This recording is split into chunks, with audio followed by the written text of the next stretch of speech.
How much with the back taxes and the penalties? It was over $2 million. That's what was reported. You know what? Being honest, I really don't know yet. I mean, they're printing a lot of stuff, but I really don't know the final number right now. How much have you paid? How much more do you have to pay? I don't know. You know, we paid some, but I don't know how much more we're gonna have to pay. I have no idea. You know, of course we're trying to get away from some of the penalties and interest and try to get this thing solved. Probably one of the things that I really didn't think. I actually thought it would just be probably a probation case, and they would garnish some wages through the PGA Tour or something of that nature, or even contract garnish. But nothing like that ever occurred as far as garnishing wages and that sort of stuff. Right. So I really didn't think the matter was that bad. Right.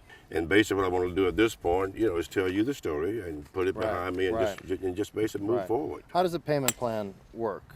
Is it over a year, 2 years? No, I'm quite sure this will be over some time. You know, you're talking about $1 million plus or maybe $2 million plus. So I'm quite sure it'll be over some time.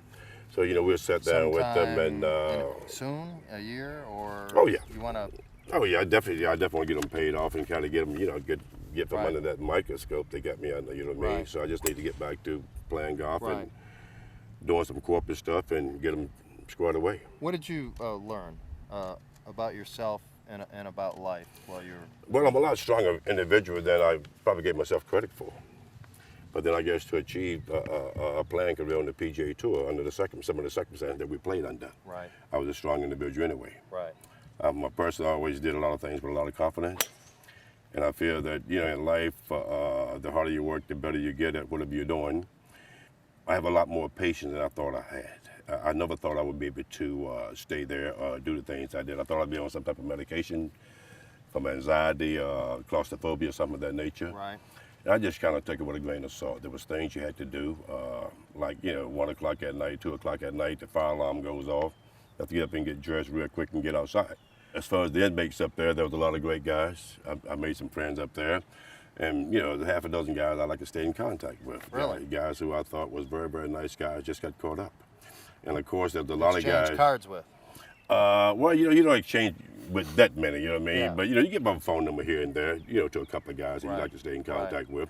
Now, you told me off camera that you thought there were a lot of guys in there that didn't belong in there. Is that, was that your take? Yes. I mean, I would just, based on the conversation that that we had during the time I was there.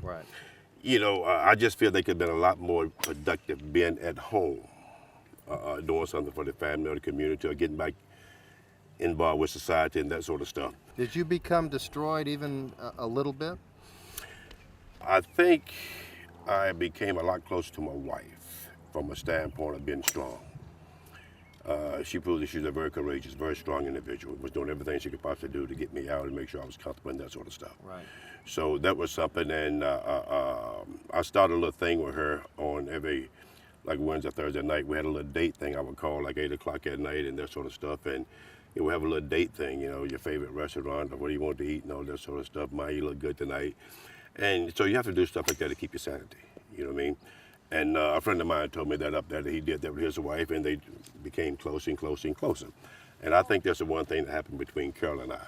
You know, not that we was, you know, drifting apart. But sometimes, you know, so I believe in life things happen for a reason. Now, if you commit a crime, you should have some type of punishment. But if you go into a place like the camp I just left, the halfway house where I'm spending some time at over here off of Edgewater Drive, to me it's just a waste of time. Now, maybe they're doing this to get guys reunited with society, getting guys back on the right track and that sort of stuff, and there are those guys that need it, but then there are a lot of guys there that don't need it. There are a lot of very, very smart business people there. There are a lot of people that have made a lot of money, and there are people there like me, just made an honest mistake. And if we're going to be punished for every little thing that we do wrong, then all of America might be locked up in some federal prison someplace. You mentioned you gave up cigars, you gained 20 pounds. My last 6 months there, I reached a point where I could, do early, they have what's called early child line. This for the guys that work in the kitchen. So I reached a point through my boss, I got located with him where I could do early child. So the weight came from I was doing early child, then I do regular child, and then I go back there and fill the coolers and do the pound cake and the ice cream. So the next thing I know, I put this thing on. And but at first I was doing very, very good there. But you know what, man? You know what? It was an experience I can tell the grandkids about and scare some kids about. I like to do a little speaking in school, just let these young people know that, you know, drugs and doing anything to make a mistake in life. So you can flip this into a good thing to help Of course people. it is, man. Yeah. Of course it is. You know what? And I love to be a boss for those guys out there because Yeah. believe me, man, I just feel there's a lot of guys there that could be a lot more productive doing something else.